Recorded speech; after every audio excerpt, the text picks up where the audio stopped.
All right, beautiful. Thank you for joining me for a yoga and meditation class. My name is Holly. My pronouns are she, her. This is a floor-based class. You don't need any fancy yoga props. If you have a yoga mat, you can use that. If not, a carpeted area will do just fine. We're going to start in a comfortable seated position. You can sit crisscross applesauce or in Sukhasana easy pose with one foot in front of the other. You can take a moment to rock back and forth, side to side. I encourage you to take a few moments here to move in any way that feels good to you. It doesn't have to mirror what I'm doing. And throughout class, remember that you are your greatest teacher. So at any point, if something does not feel good to your body, remember that you can always take a different variation of what I'm doing, or skip what I'm doing, or just do a different yoga asana or posture, focus on your breath.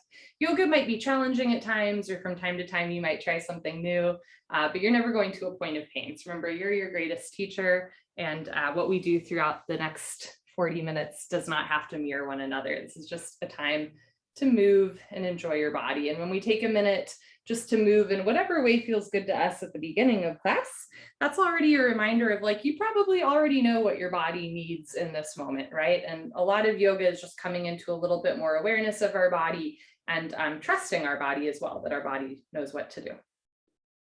Okay. After taking a minute to move in a way that feels good to you, you can bring your hands down to your knees, thighs, or the floor. You can roll your shoulders forward a few times, backward a few times, then sit up nice and tall. Take an inhale through your nose. If you'd like, open your mouth. Exhale. Do that 2 more times. Breathe in. Anything you'd like to sigh out or let go of. Just letting go of the day. Last one, inhale.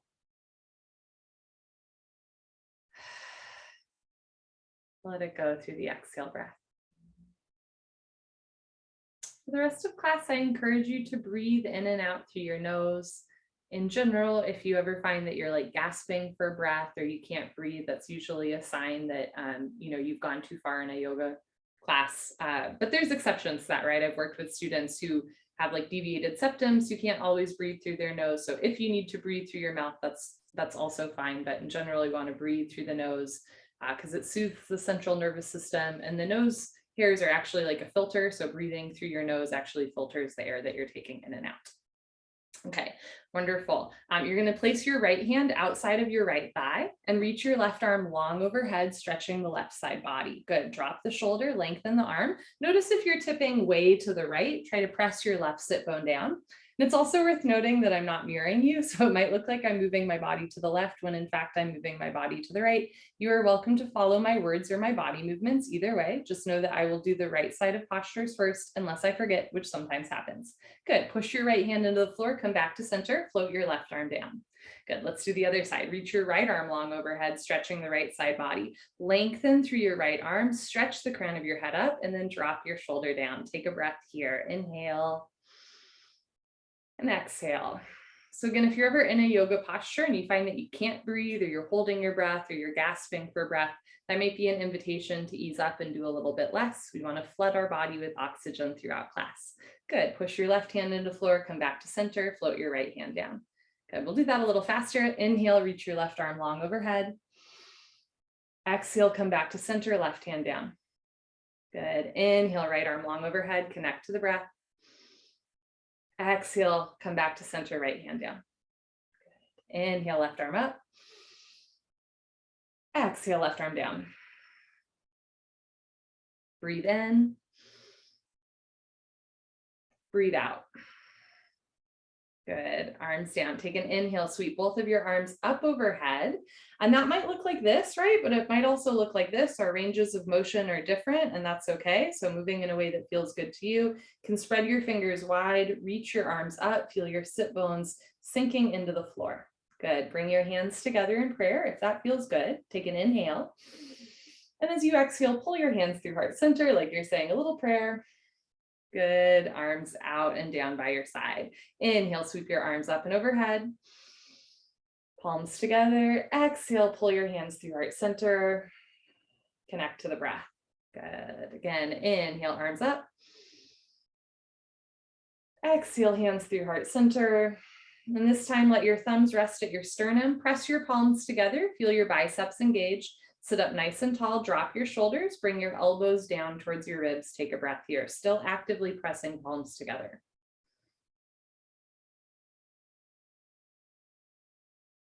Good. From here, interlace your fingers and push your palms out for a nice knuckle stretch.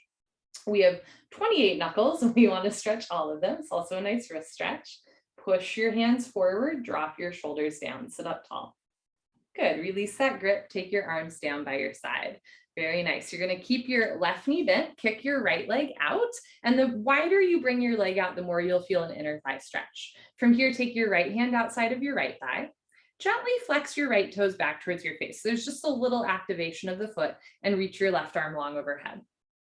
Option to stay here or bend your right elbow and bring your forearm down onto your thigh. Very nice. Option to stay here or bend your left elbow and pat yourself on the back for practicing yoga today. Good. If your left elbow is bent, straighten the left arm. If your right elbow is bent, place your right hand on the floor, push your right hand into the floor, come up to center, left arm down. Other side, kick your left leg out, right leg in, gently flex your toes back, keep your left hand outside of left thigh and reach your right arm long overhead. Option to stay here or bend your left elbow, forearm to thigh. Option to stay here or bend your right elbow and pat yourself on the back for something else you're proud of this week. Sometimes when I take a moment to think about my week, I'm like, oh yeah, you actually did some stuff, right? Good job. Good job, you. If your right elbow is bent, straighten your right arm. If your left elbow is bent, place left hand outside of left thigh, come up to center and float your right hand down.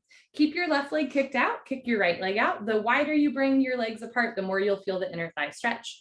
Can rock back and forth a couple times. And then from here, you might move your ankles right and left, windshield wipering the feet. You might point your toes, flex your toes, draw circles with the ankles, clockwise and counterclockwise, working the ankle joints. And then once again, flex your toes back towards your face, stick your butt out a little bit. If it helps, you can even pull your butt out from behind you so you're sitting forward of your sit bones. Good. Take an inhale, sweep your arms up. Exhale, fold, hands to floor, shoulders back. Keep your chin and chest lifted. Inhale, lengthen. On the exhale, if it feels good, you can come down a little bit lower, deepening the stretch. Good. Push your hands into the floor, come up to center, place your hands outside of your thighs, bring your knees, feet together. And once again, you can windshield wiper your feet, point your toes, flex your toes, draw circles clockwise, counterclockwise with the ankles. Again, working out the ankle joints. And this time, point your toes a little bit. So we're stretching the ankles. Once again, if it helps, you can pull your butt out from behind you. Good. Take an inhale, stretch up. Exhale, fold. Now, depending on your mobility and body proportions, you might have your hands outside of your hips, your knees, your calves. If you happen to have a long torso like me, your hands might be closer to your feet. If you happen to have long legs, I'm so jealous, your hands might be closer to your thighs, right? So again, our asanas, our postures look different, not just because of our mobility, but also because of our body proportions, right? Long legs, long torso, long arms, those all lend themselves to different asanas. Good. Walk your hands in, push yourself up, come back to center. We're going to come into a tabletop position onto your knees. If you have tight knees or ankles, a little trick is to roll up your yoga mat so that there's extra padding underneath your knees, and that will help, or your toes or your ankles if those are the tight joints, and that'll help to give a little extra love and padding there. Good. From here, you want your hands under, or your hands about shoulder width distance, wrists under your shoulders, knees about hip width distance, knees under your hips. And I'm just realized I rolled this up at a kind of awkward point. Okay, there we go. Now I have plenty of room. Great. Okay, spread your fingers wide. Again, root down through all 28 knuckles, your palms and the space between your index finger and thumb so that you're not putting all of your body weight on your wrists. Take an inhale, lengthen your spine. Exhale, round your spine, cat pose, meow. So drop your head down, push the floor away from you, round your spine like a cat. On your next inhale, cow pose, moo. Drop your abdomen down, stick your butt up, squeeze shoulder blades together, send your gaze up towards the ceiling, shine your heart space forward. Exhale through your nose, cat pose, meow. So push the floor away from you, let your head hang heavy. Think about moving your hips to your ribs, ribs to your hips, and belly button in towards the spine. Inhale into your cow pose. Let your abdomen relax, send your tailbone up. Again, roll shoulders back and down. Lift your nose and chin, look up. On your next exhale, cat pose. Send your gaze back towards your thighs. Push the floor away from you. Slide shoulder blades, scapula apart. And on your next inhale, cow pose. Squeeze shoulder blades, scapula together, look up. Good. Exhale into a neutral tabletop spine. Very nice. Doing a little bit of spine twist, shoulder mobility here. Keep your left hand on the floor. On your next inhale breath, reach your right arm up and look up. So you're doing a little bit of a chest opener spine twist. Exhale, place your right hand down on the floor. Good. Let's do the other side. Inhale, reach your left arm up, look for your left thumb. Exhale through your nose, left hand down to the floor. Inhale, right arm up. Exhale, right hand down. A lot of this class comes in threes. Good. Inhale, left arm up. Exhale, left arm down. Now we're going to do thread the needle. Inhale, reach your right arm up. Exhale, thread the needle. Take your right arm under your left arm, bringing your right shoulder and right ear down towards the floor. Good. Try to keep your hips over your knees. Option to keep your left hand on the floor, flip close to your face, or reach your left arm up towards the ceiling. Reach behind you, reach for your right thigh with your left hand for a half bind. Take a breath here.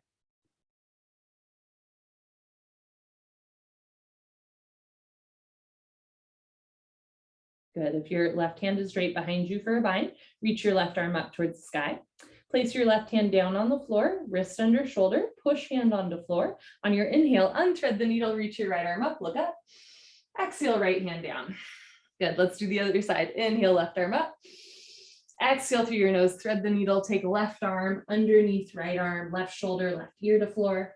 You can keep your right hand on the floor or reach your right arm up and then drape it behind you, reach for your left thigh with your right hand. Relax your face, relax your toes, breathe.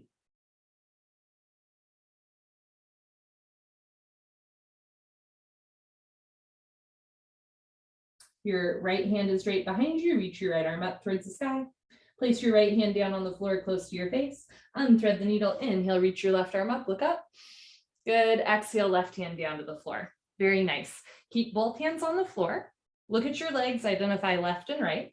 Straighten your right leg back behind you. Can flex your toes back so that the big toe comes onto the floor. Option to stay here or flexing the right foot, reach your right heel up towards the ceiling. Drop your right hip down so that your hips are even. Option to stay here or reach your left arm long and forward. Thumb towards the ceiling, pinky towards the floor. Drop the shoulders, lengthen through your neck spine. Inhale. Exhale. Take your left hand back down to the floor. Right big toe to the floor.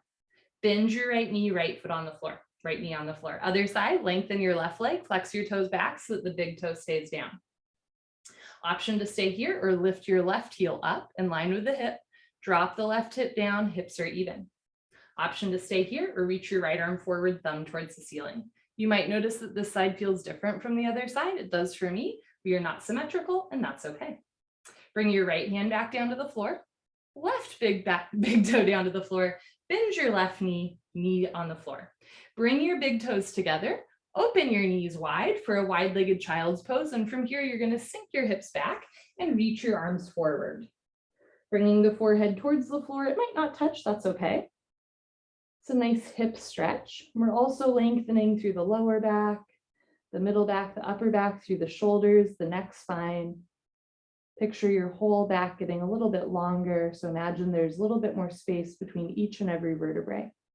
As you inhale, feel your ribs expand.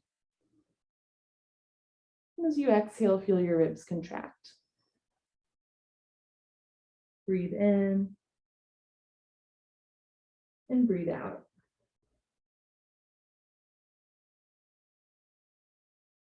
Lift your head slightly, walk your hands in under your shoulders, and press yourself up, sitting up. So now we're stretching the toes and ankles. From here, you can bring your hands behind you.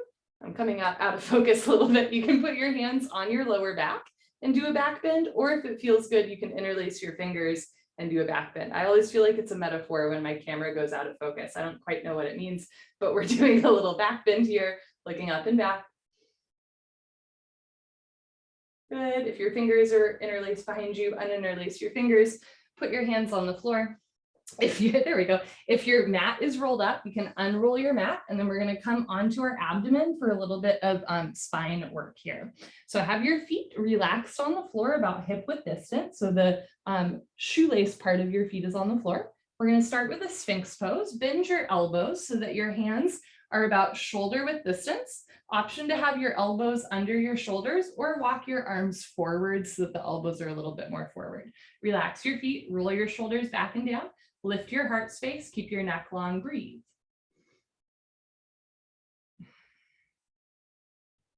Good. From here, take your elbows out, hands in, bring your forehead to the floor, let your spine reset for a moment.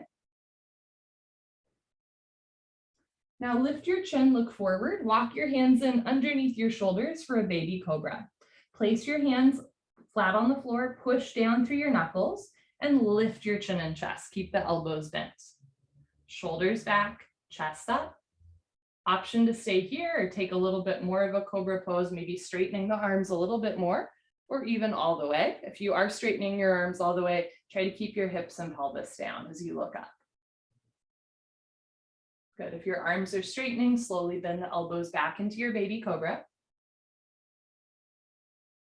Good. And then from here, again, bring the elbows out, hands in close to the face, rest your forehead on the floor, resetting the spine.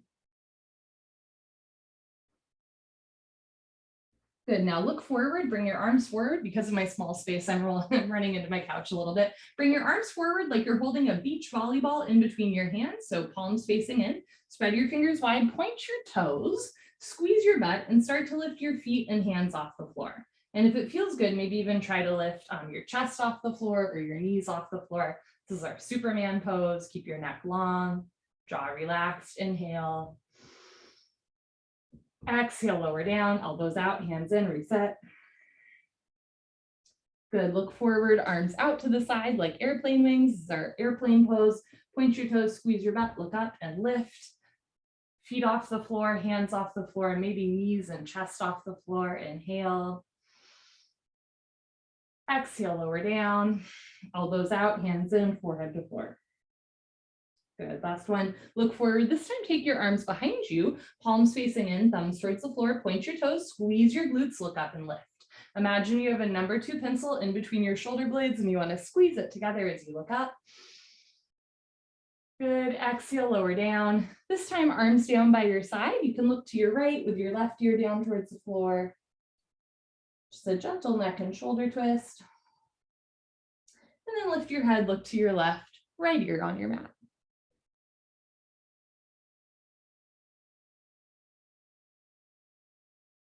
Good, bring your chin forward, put your hands on the floor, push yourself up.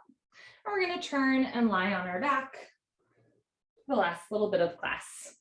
Lying on your back, bend your knees so that your feet are on the floor. And from here, we're going to take a happy baby, lift both feet off the floor, flex your toes back. Couple options here. You can keep your hands on the floor. You can grab the backs of your hamstrings or knees, or you can try grabbing the outsides of your feet with your hands, elbows inside, hands inside, feet flex back. And from here, you might try rocking right and left, rolling out your back. And as you roll to the right, you might try straightening your right leg to stretch the inner thigh. Good, come back to center, bend the right knee. And then roll to the left, straightening the left leg, stretching inner left thigh. Good, come back to center, bend your left knee. Take a moment here, drawing the knees down, flex the toes back, relax the shoulders. Feel your spine lengthening and realigning to the floor as you open your hips.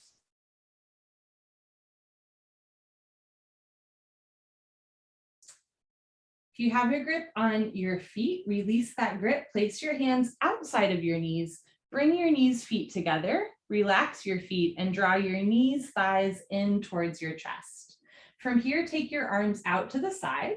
You can keep them perpendicular to the body, nice and long, or you might try bending your elbows, cactusing them like goalposts.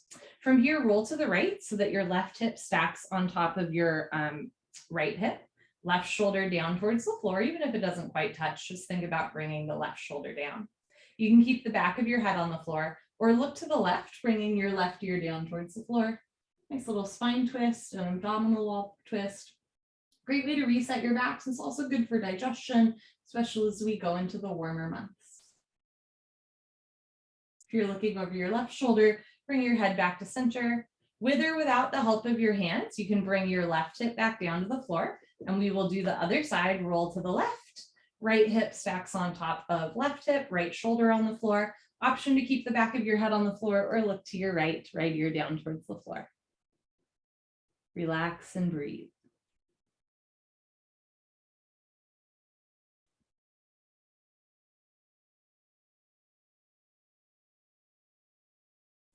If you're looking to the right, slowly roll your head back to center. With or without the help of your hands, roll your right hip down to the floor. From here, lift your chin and chest, look down the center line of your body. You can give yourself a big hug here. You can grab your knees, the backs of your knees. You can even grab your elbows. Bring your forehead towards your knees. Take an inhale, tense up the body, maybe even make a funny face. As you're ready, open your mouth. Exhale, sigh it out. Release any grip you have on your knees. Bring your arms and legs down, Savasana. You can close your eyes. Open your arms and legs. Take up as much or as little space as feels good to you. And just notice how your body moves with your breath. Inhale, body rise. Exhale, body fall.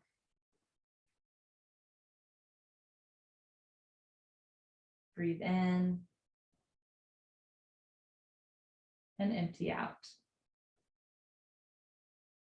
I call this class a yoga and meditation class, but the truth is that meditation is a part of a yoga practice. We often think of yoga as asanas, postures, and maybe pranayamas, breathing exercises, right? Those are two limbs of yoga, but meditation is actually another limb of yoga.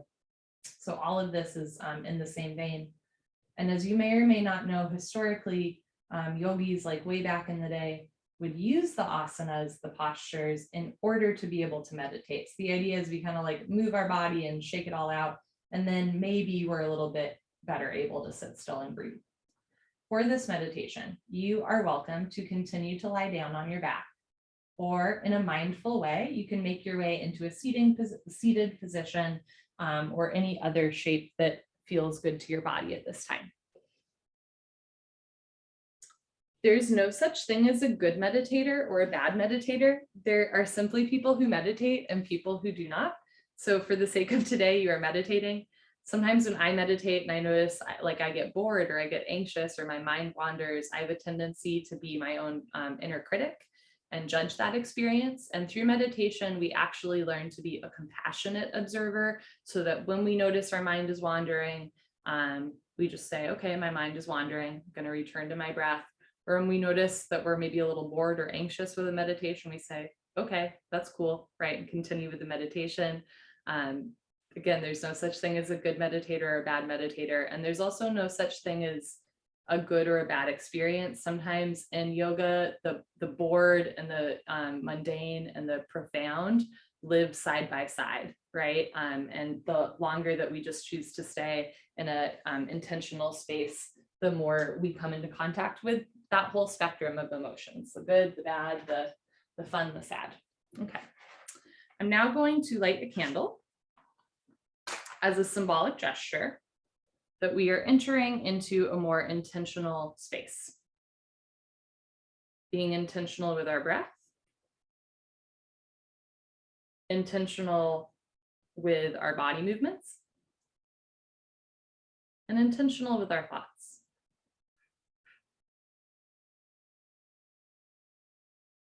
Once you've found your way into a comfortable shape, settle into stillness. And if you find that stillness is difficult, I'm right there with you. This is a practice, not a perfection. So from time to time, if you need to wiggle out or move or open your eyes or close your eyes, that's okay. And then when it feels safe, you can just return to your stillness. So many of us spend our days running around from task to task. We often don't have much time just to be still and to check in. So we'll start just by offering 1 minute of intentional stillness and silence, allowing whatever comes up in your heart or your mind to come up. And you're just going to observe that compassionately without that judgment, right? Just observing what comes up, or maybe what you're kind of downloading or processing.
Throughout class, you might find that your mind continues to return to, a certain thought, or that a certain emotion keeps coming up.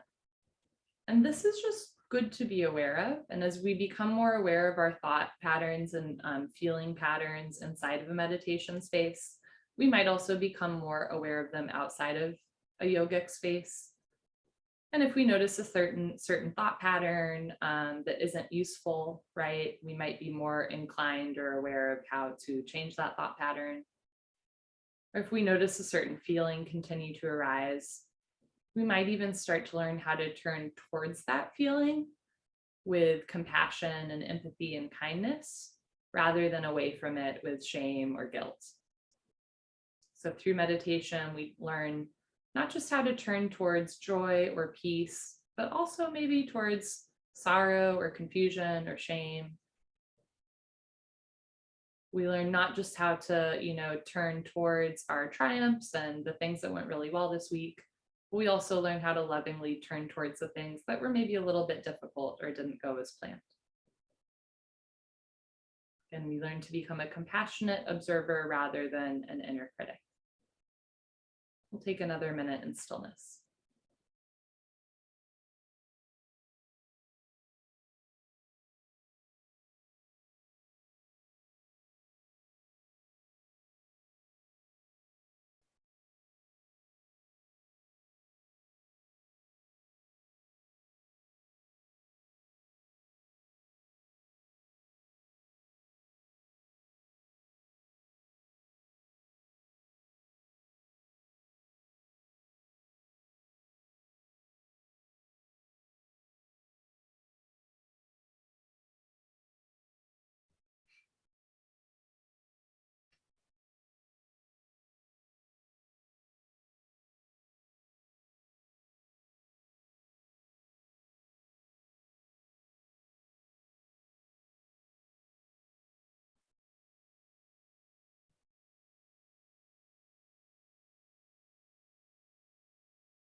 The practice of yoga has been around for thousands of years. Some people say 2,500 years.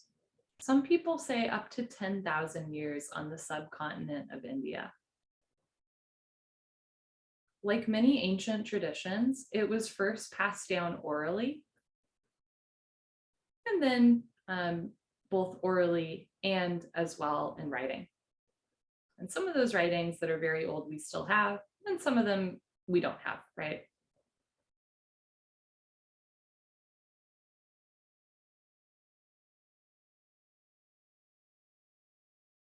Interestingly, in yoga, there is no one prophet or God or leader. There's this idea that yogic wisdom can be transmitted through any of us at any time. And this again goes back to the idea that you are your greatest teacher and that each of us have access to this inner wisdom. Again, through the asanas, the postures, the pranayamas, the breath work, meditation, right? The yamas, your ethics, your niyamas, your personal practices, all of these different limbs of yoga. But it's there for anyone at any time. It's not something that only like Brahmin, who meditate all day have access to. This inner wisdom is something that each of us has access to. And through yoga, it's almost like we're not learning. Eventually, we're learning through ourselves rather than through others. And at the same time, while this is a deeply individual and personal practice, it's also deeply communal. The word for community in Sanskrit in both yoga and in Buddhism is Sangha. And Sangha was originally used to talk about, a group of like monks or Brahmin or, yogis, but now it's really used to talk about anyone who wants to practice, right? You don't have to renounce your worldly possessions and move to a monastery to be part of the Sangha. We are arguably a little Sangha here right now in this yoga class. And sometimes it can be easy, especially as we're going inward and learning from ourselves, to forget how many yogis came before us and how much wisdom there is to tap into from ancient times as well. And it's also important to remember that yoga is a science. When we think about science, when we think about the scientific method, like trying and then noticing something doesn't work and then trying something else, this has been going on in yoga for thousands of years, again, anywhere from 2,500 to 10,000 years of people essentially using the scientific method before it was even called that to hone the postures, the breathing techniques, meditation techniques, all of that. And so each of us in this moment are benefiting both from our own inner wisdom as well as the wisdom of yogis that came before us.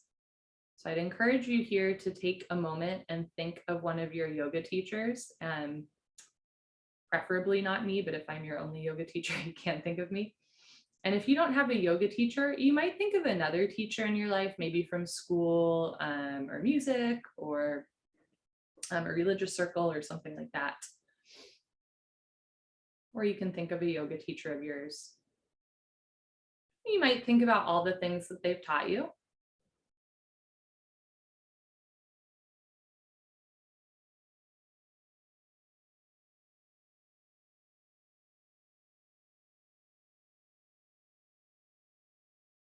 And of course, if you practice yoga for a while, hopefully at some point with one of your yoga teachers, you've had a moment where you thought to yourself, I disagree, or that doesn't actually work for me, right? And that's okay too.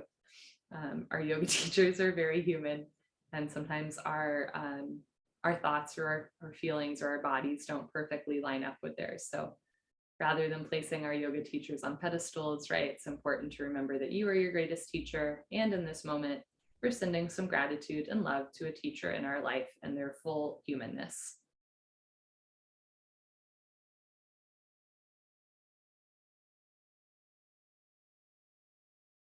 And now you might think to your yoga teacher's teacher or your other teacher's teacher. And maybe depending on the lineage of yoga that you're used to practicing out of, you might have heard of that teacher, they might have mentioned them. Right, if it's a school teacher, you might be aware of someone that taught them in college or something like that. And if you're not sure of your teacher's teacher, you might just imagine who they were, what they might have been like.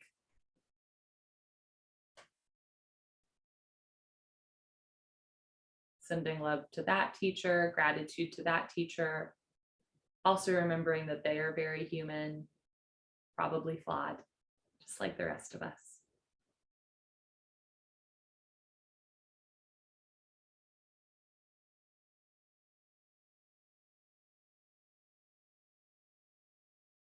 And now you might think to your teacher's teacher's teacher. You might be aware of who this is.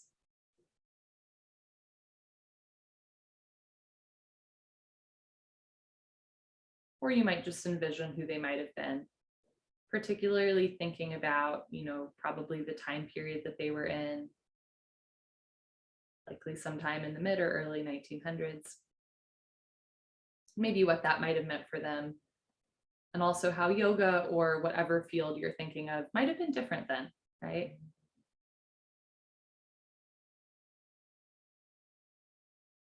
I'm now sending some gratitude and love towards them and their full humanity, including their flaws or likely differences due to, culture or time.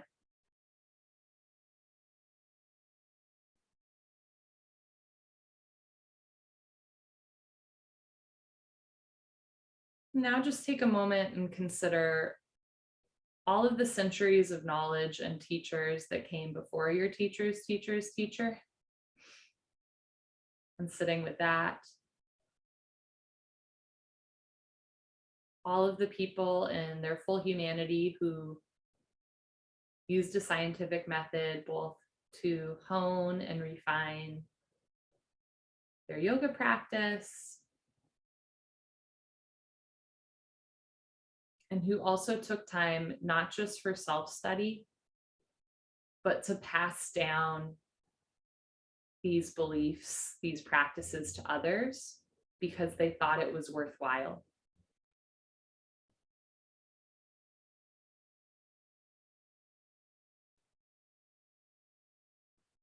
Sending gratitude to all of our teachers who came before us. Even if they lived in a very different time or probably had different thoughts or beliefs than our own. You may or may not know yoga asana pranayamas look pretty different 500 years ago than they did today. Some of the asanas are the same, a lot of them are not. But somehow we still got here. Not on our own, even though we each have access to inner wisdom, right? This honing and refining and intentional passing down is not a coincidence. And it's a deep honor to receive all of that knowledge, not just from our teachers or our teachers' teachers, but really from all of the generations and centuries that have come before us. And even if they didn't have you particularly in mind, this was still the thought, the hope, the plan, right? That this powerful practice might continue.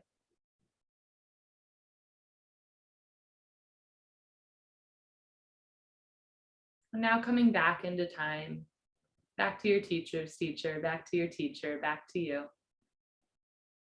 And you might take a moment to consider what is worthwhile in your life to pass on to others, with the hope that it might grow and change and hone and refine, so that sometimes centuries from now, there's a little seed of you in others.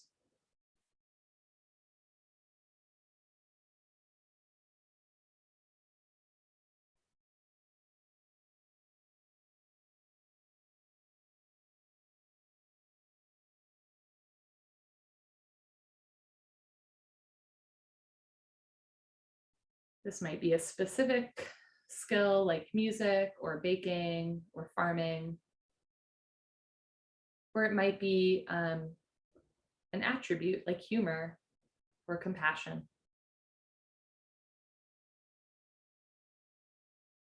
When we step onto our yoga mat or any school, right, whether it's music or growing plants or baking, when we step into that space, we are both tapping into our inner wisdom and intuition. We are tapping into centuries of wisdom that has intentionally been passed down. And we are actively creating a new version of that that might also be passed down to others. So when we step into this field of study, this is not just a gift that we're giving ourselves, but it's an intentional space that we're leaving for others after us as well.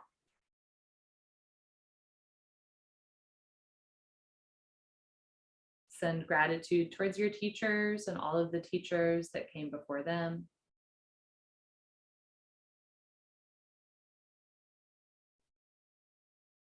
Send gratitude towards yourself, even if you don't identify particularly as a teacher. I assure you that you have taught and passed down things to others in your life. Sending gratitude towards yourself.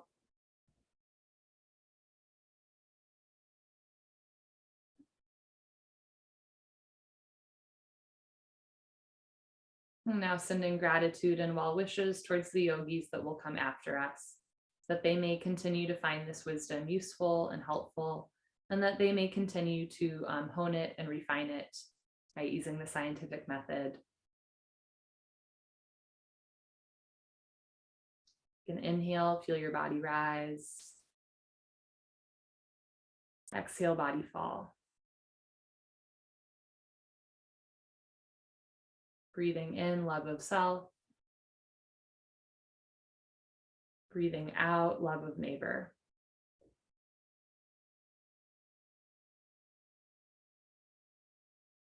Inhale, inner peace. Exhale, peace to all living beings. Breathing in gratitude. And breathing out gratitude. Inhale, body rise. Exhale, body fall. It's that simple.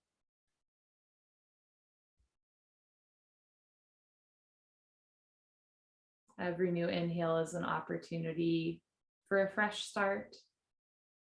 Opportunity maybe to choose to pass something new on to someone else that you hadn't thought of before. Every exhale, an opportunity to let go of the past, any thought patterns or heart feeling patterns you might notice that are no longer serving you. This is a gift that you've given yourself. The gift of breath, the gift of life, the gift of new beginnings always.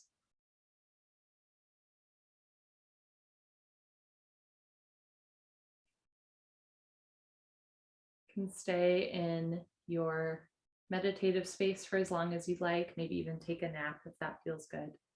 Otherwise, I'll count us down from 3, at which point you can open your eyes and make any other gestures that tell you you're shifting gears. Inhale.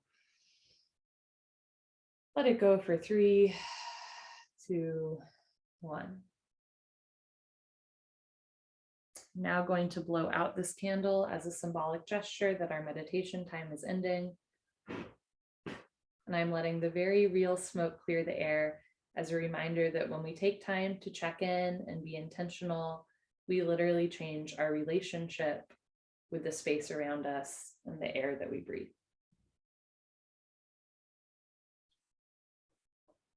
Have a wonderful evening, friends.